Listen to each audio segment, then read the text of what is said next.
Hello guys, இன்றைக்கி நம்ம என்ன பார்க்க போகிறோம்னு பார்த்தீங்கன்னா யுனைட்டி மெட்டாவில் நடக்கிற ஸ்கேம் பற்றி தான் இன்றைக்கி நம்ம பார்க்க போகிறோம். ஸோ என்னென்ன பண்ணுறாங்க அப்படிங்கிறத நம்ம டீட்டெயிலாக பார்க்கலாம்.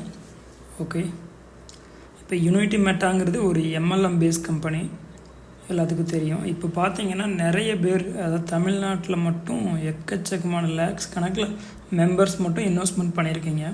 ஸோ இங்கே பார்த்தீங்கன்னா உங்களுக்கே தெரியும், நீங்கள் எப்போ எந்த டேட்டில் இன்வெஸ்ட்மெண்ட் பண்ணுறீங்க, அப்போ அந்த டோக்கனோட ப்ரைஸ் எவ்வளோ ஹையாக பம்ப் பண்ணுறாங்க, இப்போது அது என்ன ரேட்டில் ட்ரேட் நடந்துகிட்ருக்குன்னு எல்லாமே உங்களுக்கு தெரியும். அதாவது கம்பெனிக்காரங்க இந்த மாதிரி எம்எல்எம் வந்துட்டு மேக்ஸிமம் இல்லை 100% ஸ்கேம் தான் நடந்துக்கிட்டு இருக்கு. ஸோ இப்போது எனக்கு தெரிஞ்ச ஒரு நண்பர் இந்த வீடியோ கேட்டிருந்தார். ஸோ அவருக்காக தான் அந்த வீடியோ நான் போடுறேன். ஸோ நிறைய பேர் இப்போ நான் அந்த வீடியோ போடுறதுனால கூட கமெண்ட்டில் கூட நிறைய பேர் வந்துட்டு இது நல்ல கம்பெனி தான் திட்டேன் அப்படின்னு கூட திட்டுவீங்க. ஸோ அதெல்லாம் நான் எனக்கு கேர் பண்ணிக்கல. நான் இதில் ரியாலிட்டியை நான் உங்களுக்கு சொல்கிறேன். ஓகே, இப்போ இதில் என்ன நடக்குதுன்னு பார்த்தீங்கன்னா, டோக்கன், அதாவது இவங்க வந்துட்டு பிஎஸ்சி ஸ்மார்ட் செயினில் டோக்கன் க்ரியேட் பண்ணியிருக்காங்க. சப்ளை பார்த்தீங்கன்னா மேக்ஸிமம் சப்ளையே 98,771 கொடுத்துருக்காங்க. ஓகே, இதில் என்ன நடக்குதுன்னு பார்த்தீங்கன்னா, டோக்கன், அதாவது நீங்கள் இன்வெஸ்ட்மெண்ட் பண்ணும்போது பார்த்தீங்கன்னா ஒரு டோக்கனோட ப்ரைஸ் பார்த்தீங்கன்னா 40,000 ரூபாயில் இருந்திருக்கு. ஸோ அது அப்படியே பார்த்தீங்கன்னா இருக்க டவுன் ஆகிறதுக்கு காரணம் என்னென்னா பார்த்தீங்கன்னா, கம்பெனிக்காரங்க அதிகமான ரேட்டில் உங்களை வாங்க வச்சு கம்மியான ரேட்டில் உங்களுக்கு வித்ட்ராவல் இந்த மாதிரி வரும்போது என்ன ஆகுதுன்னா, நீங்கள் மேக்ஸிமம் செல் பண்ணும்போது இப்படிலாம் லாஸ் ஆகும். ஸோ இது என்ன பண்ணுறாங்கன்னா, நீங்கள் பில்டெக்ஸ் சேம் மெத்தட் தான். அவங்க பார்த்தீங்கன்னா பில்டெக்ஸ் பார்த்தீங்கன்னா டோக்கனோட ப்ரைஸை வந்துட்டு ஹைப் பண்ணவே மாட்டாங்க. அதாவது பம்ப் பண்ணவும் மாட்டாங்க, டோக்கனும் பம்ப் ஆகாது. ஏன்னா அவங்களோட டார்கெட்டே பார்த்தீங்கன்னா அந்த டோக்கன் வந்துட்டு ₹1 ₹2 இதுக்குள்ளே ட்ரேட் நடந்துக்கிட்டு இருக்கணும். அவ்வளோதான் அவங்களோட மோட்டிவேஷனே. அந்த டோக்கனோட ஹையஸ்ட்டு டார்கெட்டே பார்த்திங்கன்னா மக்கள் வாங்கணும், விற்கணும், இவ்வளோ தான். இந்த டோக்கன் ஏறுனா ஹோல்டு பண்ணியிருக்க மக்கள் எல்லாருமே செல்லுக்கு போயிடுவாங்க. ஸோ அது நமக்கு ரிஸ்க்காக போயிடும்னு ஸோ யாரையுமே ஏறுங்கிற ஒரு டாப்பிக்கை வச்சுக்கிட்டே நெக்ஸ்ட் இயர் $1 போயிடும், $2 போயிடும், $10 போயிடும். ஸோ இப்படியே ஹோல்டு பண்ண வச்சுட்டு கம்பெனிக்காரங்க வந்துட்டு இப்போ பில்டெக்ஸ்லாம் பார்த்திங்கன்னா எவ்வளோ டோக்கன் மார்க்கெட்டில் விட்டுருக்காங்கன்னே தெரியல. ஸோ இதே மாதிரி தான் இவங்க கொஞ்சம் டிஃப்ரெண்ட்டாக பண்ணுறாங்க ஸ்கேமு. எப்படின்னு பார்த்தீங்கன்னா, டோக்கன் வந்துட்டு கம்மியான சப்ளை விட்டுட்டா ஸோ அதிகமான ப்ரைஸில் பம்ப் பண்ணலாம் அப்படிங்கிறது தான் இவங்களோடது. ஸோ நீங்கள்லாம் பார்த்தீங்கன்னா மேக்ஸிமம் பெரிய அமௌண்ட்டில் இன்வெஸ்ட்மெண்ட் பண்ணும்போது மேலே இன்வெஸ்ட்மெண்ட் பண்ணியிருப்பீங்க. உங்களுக்கு 1% ரிட்டர்ன்ஸ், 10% ரிட்டர்ன்ஸ்னு சொல்லி மந்த்லி உங்களுக்கு ஒரு ரிட்டர்ன்ஸ் கொடுத்துருவாங்க.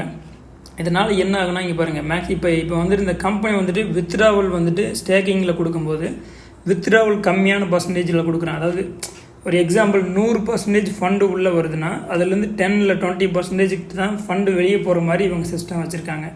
ஸோ அதனால் என்ன ஆகுதுன்னா 80% ஃபண்டு அங்கேயே ஹோல்ட் ஆகுது. இதில் தான் ரொட்டேட் பண்ணுறாங்க. ரொட்டேட் பண்ணும்போது என்ன ஆகுதுன்னா, காயினோட ரேட் வந்துட்டு கம்பெனிக்காரங்க மேனுவலாக ஆப்ரேட் பண்ணுவாங்க. இப்போ நீங்கள் நினைக்கலாம் எக்ஸ்சேஞ்சில் எப்படி பண்ண முடியும் அப்படின்னு கூட நினைக்கலாம்.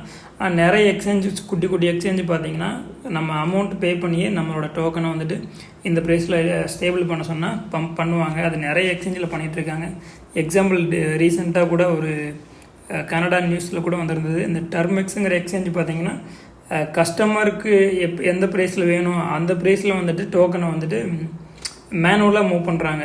ஸோ இந்த மாதிரிலாம் நிறைய எக்ஸ்சேஞ்ச் பண்ணுறாங்க. ஸோ சேம் இது தான். இவங்க பார்த்தீங்கன்னா ரேட்டு வந்துட்டு ஹையஸ்ட் ரேட்டில் லான்ச் பண்ணி இருக்க டவுன் பண்ணுறதுக்கு காரணம், இந்த ரேட்டில் ஃபுல்லாக பார்த்தீங்கன்னா உங்களை பை பண்ண வைக்கிறதுக்கு தான். ஸோ இந்த ரேட்டில் நீங்கள் பை பண்ணும்போது என்ன ஆகும், எல்லாருமே ஸோ நம்ம கம்மியான ரேட்டில் இருக்க டோக்கனை இந்த ரேட்டில் பை பண்ணிட்டா இன்னும் அதிகமாக போயிடும். ஸோ இது இந்த இடத்துல வந்துட்டு இன்வெஸ்டர் எல்லாருமே பண்ணுற தப்பு அதுதான். ஸோ அடுத்து வந்துட்டு அவன் ₹1,00,000 டோக்கன் போயிடும். ஸோ அப்படிங்கும்போது இந்த ரேட்டில் நீங்கள் ஈஸியாக வந்துட்டு இன்வெஸ்ட்மெண்ட் பண்ணிடுறீங்க. உங்களோட ஃபண்டு டபுள் ஆயிரும். நீங்கள் இன்வெஸ்ட்மெண்ட் பண்ணுற ஃபண்டு பார்த்தீங்கன்னா அவங்களுக்கு டெய்லி 1% ரிட்டர்ன்ஸ் வேறு கிடைக்குது. ஸோ நீங்கள் 15,000 ரூபாய்க்கு வாங்கி போகிற டோக்கன் வந்துட்டு நாளைக்கு 40,000 ரூபா போயிடும், 50,000 ரூபா போயிடும் தான் போகிறீங்க. அப்படி கிடையாது. இந்த இடத்துல வாங்குறவங்க இன்னும் 10,000 9,000 வரும்போது கம்பெனிக்காரங்க சேல் பண்ணிக்கிட்டே தான் இருப்பாங்க. ஏன்னா கம்பெனிக்காரங்க உங்கள் டோக்கன் ஃபுல்லாகவே ஒரு டிஜிட் தான், வெறும் நம்பர் தான். அதுக்கு அவங்க ஒரு நம்பரை உங்களுக்கு வித்ட்ராவல்னு கொடுத்துட்றாங்க. ஸோ என்ன ஆகுது அப்படின்னா, கம்பெனிக்காரங்க நீங்கள் வச்சுருக்க டோக்கன் எல்லாமே முக்கால்வாசி அவங்க கண்ட்ரோல் பண்ணுறாங்க. எல்லாத்தையும் கண்ட்ரோல் பண்ணி மேனுவலாக கண்ட்ரோல் பண்ணி தான் இப்போ டோக்கன் வந்துட்டு இருக்க டவுன் ஆகுது காரணம். எனக்கு என்னென்னா, இப்போ இந்த டைமில் இன்னும் நிறைய பேர் இதில் போயிட்டு இன்வெஸ்ட்மெண்ட் பண்ணிவிட்டு அகைன் இன்வெஸ்ட்மெண்ட் பண்ணிகிட்டு இருக்கீங்களே, அதுதான் எனக்கு ஒரு இது. நீங்கள் வந்துட்டு அதுக்கு ஒரு ETH பை பண்ணி வைக்கலாம், இல்லை சொலானோ பை பண்ணி வைக்கலாம். அந்த மாதிரி மார்க்கெட்டில் எவ்வளோ நல்ல காயின்ஸ்லாம் இருக்குது. ஸோ நீங்கள் இதில் இவ்வளோ லட்சக்கணக்கில் போட்டு இன்வெஸ்ட்மெண்ட் பண்ணுறதுக்கு அது அந்த மாதிரி ப்ராஜெக்டில் நீங்கள் சேஃபாக வந்துட்டு உங்களுக்கு இன்றைக்கி இல்லைனாலும் நாளைக்கு கண்டிப்பாக 100% பட் இது வந்துட்டு ஹையஸ்ட் ரிஸ்க் எடுக்க வேண்டாம். நிறைய பேர் பார்த்தீங்கன்னா இன்வெஸ்ட்மெண்ட் பண்ணிட்டீங்க, சொல்லப்போனால் நிறைய பேர் பண்ணிட்டீங்க, நிறைய பேர் நல்லாவே ப்ராஃபிட் பண்ணுறாங்க. ஏன்னா ப்ராஃபிட் பண்ணுறவங்க எங்கேயுமே வந்துட்டு இது ஃபேக்கு அப்படின்னு சொல்லவும் மாட்டாங்க, சொல்கிறவங்கள தான் திட்டுவாங்க. இப்போ எக்ஸாம்பிள் பார்த்தீங்கன்னா நம்ம ஊரில் மை3 ஆடுங்கிற பிளாட்ஃபார்ம் எப்படி ரன் ஆகிட்டு இருந்ததுன்னு உங்கள் எல்லாத்துக்குமே தெரியும். ஸோ பார்த்தீங்கன்னா எல்லாருமே லட்சக்கணக்கான ரூபாய் போட்டிருந்தாங்க. பட் இன்றைக்கி அதோட நிலைமையை பார்த்தீங்கன்னா உங்களுக்கே தெரியும். ஸோ அந்த கம்பெனி இருக்கிறதுக்கு உண்டான அடையாளமே இல்லை. ஸோ இப்படி தான் ஒரு கட்டத்துக்கு மேலே ஃபண்டு உள்ளே அதிகமாக வர என்ன ஆகும் அப்படின்னா பார்த்தீங்கன்னா அது ஃபைனல் ஸ்டேஜுக்கு வர பார்த்தீங்கன்னா அவங்களால வித்ராவும் கொடுக்க முடியாது. இப்போ இது கிரிப்டோவில் நடந்துகிட்ருக்கு. இதெல்லாம் ஹையஸ்ட்டு விட நம்ம இத்தனைக்கும் அதெல்லாம் INRல பண்ணி மாட்டிக்கிட்டோம் மீன்ஸ் இன்வெஸ்ட்மெண்ட் பண்ணி மாட்டிக்கிட்டோம். பட் இதெல்லாம் பார்த்தீங்கன்னா கிரிப்டோவில் பண்ணுறாங்க. நீங்களாம் எந்த ஒரு கம்ப்ளைண்ட்டு எதையுமே நீங்கள் நாளைக்கு கொடுக்க முடியாது. அவங்க ரெஜிஸ்டர் பண்ணியிருக்கேன், அது பண்ணியிருக்கேன்னு உங்கள்கிட்ட எந்த ஒரு ஸ்டேட்மெண்ட்டு காட்டுவாங்க, இல்லை இந்த செபியில் அப்ரூவல் வாங்கியிருக்கோம் அப்படின்னு எல்லாமே காட்டுவாங்க. ஏன்னா கிரிப்டோவில் வந்துட்டு ஈஸியாக எல்லாத்தையும் ரெடி பண்ணிடுவாங்க. அதனால் மேக்ஸிமம் வந்துட்டு இனிமேல் யாரும் மேக்ஸிமம் பார்த்து இன்வெஸ்ட்மெண்ட் பண்ணுங்கள், அவ்வளோதான் என்னோடய சஜஷன்.